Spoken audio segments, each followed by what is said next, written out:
Alors, les quadrilatères. Pour rappel, les quadrilatères sont des formes qui ont 4 côtés. Donc, on fait l'ensemble des quadrilatères. Je sais que vous avez la feuille dans votre synthèse, mais en même temps, ça nous occupe. Un petit rappel, c'est toujours pas mal. Donc, l'ensemble des quadrilatères. 4 côtés.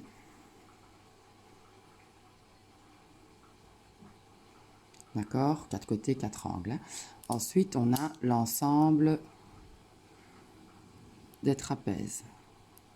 Pourquoi? Parce que le trapèze, il a 2 côtés parallèles. Ça, c'est un trapèze est un quadrilatère parce qu'il a 4 côtés et on l'appelle trapèze parce qu'il a 2 côtés parallèles. Ensuite, nous avons l'ensemble des parallélogrammes. D'accord? L'ensemble des parallélogrammes. Un parallélogramme est un trapèze et est aussi un quadrilatère. Un parallélogramme, ses côtés sont parallèles et isométriques 2 à 2. D'accord? Donc je peux appeler un parallélogramme trapèze et quadrilatère. Ensuite, nous avons l'ensemble des losanges. Le losange a toutes les qualités, donc à 4 côtés, 2 côtés parallèles, les côtés parallèles et isométriques 2 à 2, et en plus, on est plus précis, il a 4 côtés isométriques. Donc ça veut dire que je peux appeler le losange parallélogramme, trapèze, quadrilatère. Puis nous avons l'ensemble des rectangles. Le rectangle, il a, je vais écrire ici au-dessus, 4 angles droits.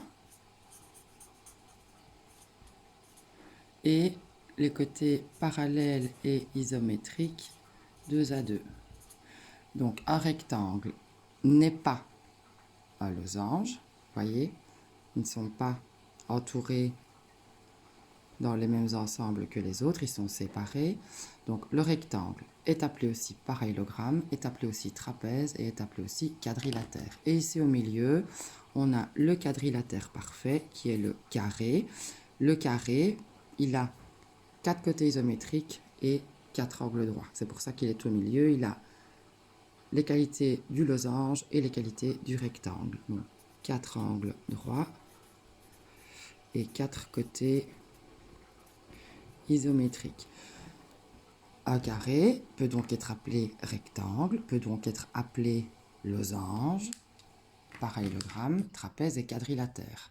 Donc ici, pour faire ce travail, donc j'ai besoin de ma petite synthèse. Son nom au pluriel. Donc là, c'est un losange. Le losange, comme caractéristique, c'est 4 côtés isométriques. Et alors, je reviens à mon ensemble. Le losange est aussi appelé parallélogramme, trapèze et quadrilatère. Donc, j'écris tous ces noms. Quadrilatère, trapèze, parallélogramme, attention à l'orthographe, et losange. Ok? Ensuite, nous avons ici un trapèze isocèle. Je reviens à mon trapèze. Le trapèze a 2 côtés parallèles. Donc ici, 2 côtés parallèles. Ce sont les 2 bases, la petite et la grande. Et donc, il s'appelle quadrilatère et il s'appelle trapèze. Et si on veut être plus précis, on peut même dire trapèze isocèle. Et le rectangle, donc le rectangle qui est donc ici, le rectangle c'est un parallélogramme, un trapèze et un quadrilatère. Le rectangle a 4 angles droits et donc quadrilatère, trapèze, parallélogramme et, je mets un accent, rectangle. Ok? Donc ici quand on vous dit cette figure est un rectangle, cette figure vous l'avez reconnue, c'est un parallélogramme. Donc je vais dans mon ensemble, le parallélogramme est là, le rectangle est là. Est-ce que c'est vrai de dire que le parallélogramme qui est dans l'ensemble rouge est un rectangle qui est l'ensemble vert?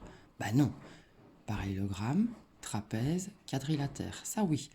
Mais on ne peut pas l'intégrer dans le rectangle parce qu'il n'a pas 4 angles droits. Donc, c'est faux.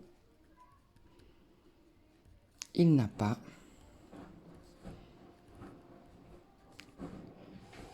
4 angles droits.